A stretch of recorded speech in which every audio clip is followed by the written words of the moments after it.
Because you seemed like you had lived together forever. That's another very nice thing to hear.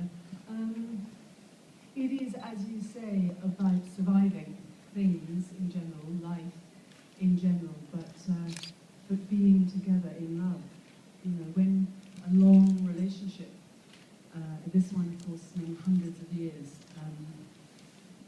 sometimes all our relationships feel like they've been many hundreds of years, even if they haven't been. Just rebooting one's connection, rebooting the reasons to not get out a gun or get really depressed and sit in your underpants all day and do nothing else. Just that feeling of being there in support.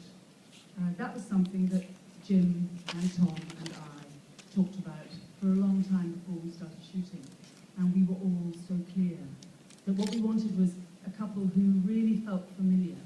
Familiar in the way that you do long after you've first been fancying each other and, you know, just end up in bed for a long time. People who have really, really talked constantly about everything. You know, she says at one point, "You love telling me stuff about all the fancy people you used to know." You know, that's one of those things she's learned to put up with and love as well. We talked about all of that. We talked about the texture of a really, really long friendship. And we also noticed that we hadn't necessarily seen that in the film. A man and a woman who obviously really fancied each other still, but really, really loved talking to each other as well. So we kind of, you know, cut that off by the yard and laid it down. One thing just about the DP. Had you ever worked with him before? No, Yorick Lasso. I had not, although Tilda had worked with Yorick maybe 3 times before. And I was first, because of the nature of the production, I had to use a director of photography from Europe or Germany or Europe, of which there are many incredible ones. So it was a bit complicated. But Tilda had highly recommended Yorick. I had seen his work. I talked with a lot of different directors of photography, but I felt really comfortable after meeting him several times. And I also spoke at length with Olivier Assayas, director whose work I love, who had worked with Yorick on a number of films. So, and then meeting him was just fantastic. So I knew it was sort of the closest approach to a film of anyone I've worked with besides Robbie Mueller in a way. And so he has a very similar approach that Robbie has. But this film, I'm just curious, was really lit. I mean, it was lit so beautifully. And so I'm wondering how fast or how slow you were. Well, it's the first time I worked with digital photography, and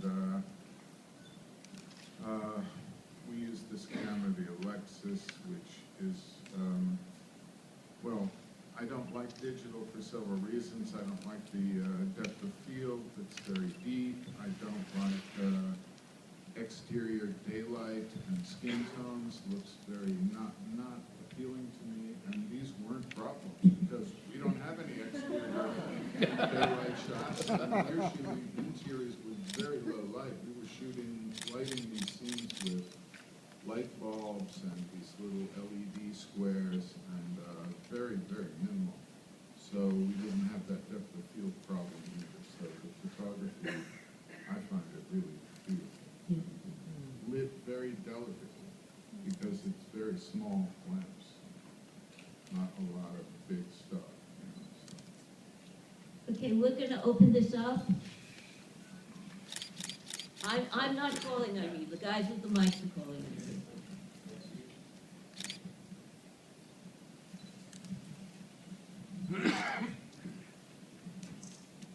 Hello, Mr. Jarmusch. What was so interesting for you as a cinematographer in this vampire subject, vampire stuff? Why this was so interesting for you as a cinematographer? And for Ms. Swinton, it is not your first movie with Jarmusch, so what's the biggest challenge in working with this director for you as an actress? Thank you. I'm not so sure I understand the question, the first part of the question, but for Tilda, what is so interesting for her working with Jim, because she's worked with him before? I think the question was, what was the biggest challenge? Yes. I'm sorry. I was hoping Jim was going to ask his half so I could try and think of a challenge.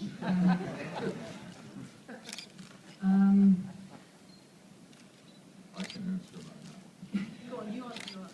I think you were asking why this subject of vampires. Yes. For me, it was obviously it's not a horror movie, as most vampire films are, although there are some beautiful ones that aren't explicitly horror films.